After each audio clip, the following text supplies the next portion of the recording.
Imagine standing on the banks of the Nile thousands of years ago, the air thick with the scent of wet earth and lotus flowers, and something else, fear. The river, shimmering in the early light, is both a source of life and a place of lurking danger. Every ripple on the water's surface hints at secrets hidden below, and every shadow could be something waiting to strike.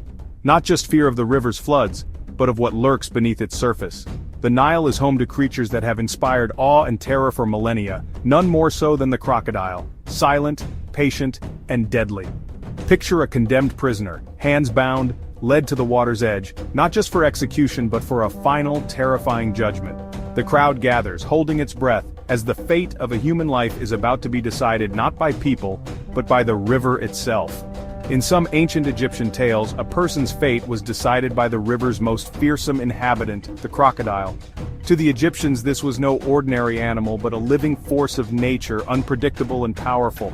If the crocodile devoured the prisoner, it was seen as a sign of guilt, a divine sentence carried out by a living god.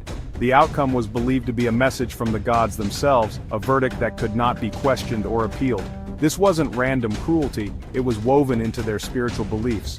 The rituals surrounding the crocodile were elaborate, filled with symbolism and meaning, reflecting the Egyptians' deep respect and fear for the forces of nature. The Nile crocodile was more than an animal, it was a manifestation of divine power, able to give and take life. Revered as a symbol of the god Sobek, the crocodile was both protector and destroyer, embodying the duality of existence along the Nile. Throwing a criminal to the river was about handing them over to a higher power for a verdict. It was a ritual of judgment, a test of innocence or guilt, where the outcome was left to fate, or to the jaws of a god. The gods, speaking through the jaws of the crocodile, delivered the ultimate truth. The people watched, believing that justice was being served in the most direct and terrifying way possible. Greek and Roman writers described these scenes with awe and horror, telling of Crocodilopolis, the city of the crocodile, where sacred reptiles were kept in pools, adorned with jewels, and fed offerings. These accounts fueled legends that spread far beyond Egypt's borders, capturing the imagination of the ancient world. Some accounts even suggest human sacrifices, prisoners of war or criminals, were part of these rituals. The line between justice and sacrifice was thin, and the rituals could be as much about appeasing the gods as punishing the guilty. It's a dark, compelling secret that blurs the line between religious devotion and execution. The rituals were shrouded in mystery, their true nature lost to time and legend. But how much is Hollywood fantasy, and how much is historical reality? Modern films and stories have only added to the myth, making it harder to separate fact from fiction. Were crocodile feedings a regular part of Egyptian justice, or rare events exaggerated by outsiders? Did the Egyptians truly believe the crocodile was a judge? Or was it a symbol misunderstood by foreign eyes? The truth, as always, lies somewhere in between. The stories are a mix of fact, faith, and fascination, shaped by centuries of retelling. Let's piece together this ancient puzzle, and discover what really happened on the banks of the Nile, where myth and reality meet in the shadow of the crocodile. To understand why crocodiles were seen as judges, you have to understand the Nile. This river was not just a body of water, it was the very heart of ancient Egypt, shaping every aspect of life along its banks. For ancient Egyptians, the Nile was everything, their highway, water source, and lifeline. Its gentle flow brought nourishment, while its vast expanse connected distant communities, making trade and communication possible. Its annual flood made civilization possible, but the river could also destroy. When the waters rose too high, homes and crops could vanish overnight, reminding everyone of the river's unpredictable might. Within its depths lived the Nile crocodile, a creature embodying the river's dual nature. It was both a symbol of the river's life-giving abundance and its lurking danger. Crocodiles were a daily threat. Fishermen, children, anyone near the water was at risk.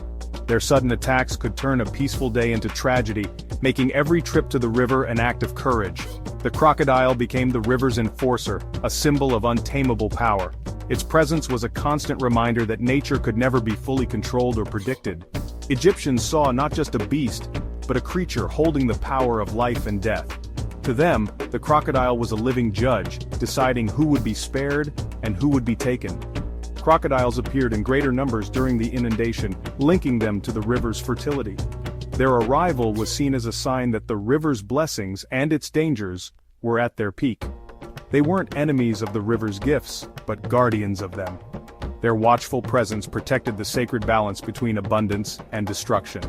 Worshipping the crocodile was about honoring the cycle of creation and destruction. Temples and shrines were built to show respect, and offerings were made to appease these powerful creatures. By respecting the river's fiercest predator, Egyptians believed they honored the river god Hapi and ensured prosperity. Rituals and prayers were woven into daily life, seeking protection and favor. This relationship, built on risk and gratitude, set the stage for one of Egypt's most fascinating cults. The crocodile was not just feared, but also cherished as a divine guardian. The crocodile was both feared and revered, a living embodiment of the Nile's power. Its image was carved into temples and worn as amulets for protection. Interacting with a crocodile was like negotiating with nature itself. Every encounter was a reminder of the delicate balance between respect and survival. This is how a predator became a god, by embodying the awe, fear, and reverence the Nile inspired in all who lived beside it. From this deep reverence for the Nile and its creatures emerged Sobek, the formidable crocodile god of ancient Egypt, whose presence was both awe-inspiring and mysterious. Sobek was most often depicted as a powerful man with the head of a crocodile, or sometimes as a majestic crocodile crowned with royal regalia, symbolizing his dual nature as both man and beast. He was no minor deity. His influence extended across the life-giving waters of the Nile, the fertility of the land, and the very concept of power itself. Farmers prayed to Sobek for bountiful harvests and protection from the dangers of the river, while pharaohs invoked his strength and ferocity to legitimize their rule and ensure victory in battle. Sobek's name was even inscribed in royal titles and official decrees, a testament to his central role in the very fabric of Egyptian authority and kingship. He was both protector and destroyer, a god to be loved for his blessings and feared for his wrath, embodying the unpredictable nature of the Nile itself. His worship was especially strong in regions like the lush Fayum oasis, where crocodiles thrived and the people depended on the river's bounty for survival. The city of Crocodilopolis, named in his honor, became the epicenter of his cult, boasting elaborate temples, sacred pools, and rituals dedicated to the living god. Priests cared for a specially chosen crocodile, known as Petsuchos, who was believed to be Sobek's living incarnation on Earth, and treated with the utmost reverence. Petsuchos lived in luxury, adorned with gold and jewels, hand-fed by priests and worshipped by the people as a direct link to the divine. When a sacred crocodile died, it was mummified and buried with great honors, just like a pharaoh, ensuring its spirit would join Sobek in the afterlife. Another crocodile would then be chosen to take its place, continuing the divine cycle and maintaining the sacred connection between Sobek and his followers. This devotion reveals just how real and present Sobek was in the daily lives of ancient Egyptians, shaping their rituals, beliefs, and hopes for the future. The cult of Sobek stood apart, a unique blend of fear, respect, and wonder, unlike anything else in the ancient world. The heart of Sobek's worship was Shedet, Crocodilopolis, set in the lush Fayum oasis. The city revolved around the sacred crocodile Petsuchos, who lived in a temple pool. Priests held immense power, caring for the living god. Ancient writers like Strabo described visitors bringing offerings, with priests feeding the crocodile by hand. This direct connection made Sobek's worship personal and popular. The city was filled with crocodile statues, amulets, and jewelry for protection and luck. The crocodile was everywhere, in temples, homes, and even children's names. When Petsuchos died, the city mourned. The crocodile was mummified with the same care as royalty, then buried in a special tomb. This ritual honored the animal as a true deity. Crocodilopolis was a unique experiment, a city built around the worship of a living predator. The respect for Sobek was absolute. Did Egyptians really feed people to sacred crocodiles?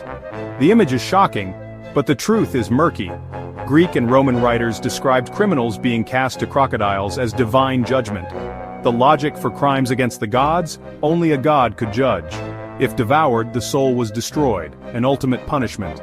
But Egyptian records are silent on routine human sacrifice. The lack of evidence suggests it was rare if it happened at all. The story likely served as a powerful deterrent, more myth than reality. Isolated incidents may have occurred, but the legend outgrew the act. The fear of Sobek's judgment was a tool for social control. Egypt's papyri offer a window into ancient beliefs. The pyramid texts link Sobek to royal power and eternal life. Many spells ask for protection from crocodile attacks, showing the real danger they posed. Hymns praise Sobek as both predator and creator. What's missing? Evidence of systematic human sacrifice. Violent imagery is usually symbolic, pharaohs as crocodiles devouring enemies. No administrative texts detail feeding prisoners to crocodiles. The official record focuses on Sobek's positive roles: fertility, protection, power. The myth of human sacrifice was likely an outsider's exaggeration. Archaeology gives us physical proof of the crocodile cult. At Qom Ombo and in the Fayum, vast crocodile cemeteries have been found. Hundreds of mummified reptiles, from hatchlings to adults. Temples ran crocodile nurseries, raising them for religious offerings. Pilgrims bought mummified crocodiles as temple offerings, fueling a religious economy. Some crocodile mummies show evidence of ritual killing, likely for practical reasons. But there's no evidence of human remains in crocodile mummies or sacred pools. The absence of such evidence argues against regular human sacrifice. Instead, the cult focused on animal offerings, crocodiles honored with the same care as humans. The scale of animal worship was immense. Sobek was honored by offering him his own kind. Sobek's cult endured through the Ptolemaic and Roman periods. The Ptolemies embraced Sobek, funding temples like Qom Ombo.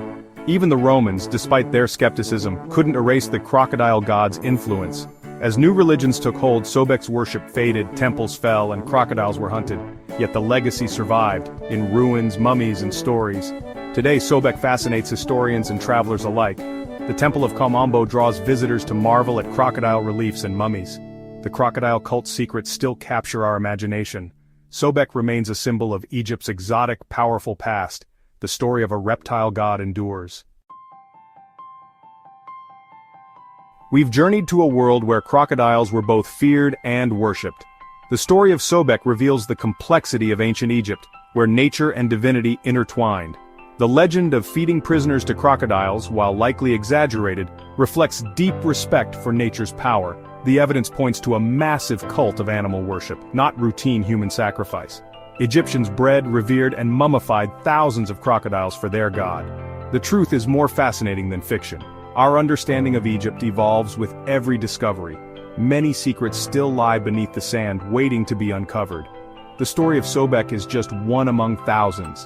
The greatest discoveries are yet to come, so stay curious. Stay curious.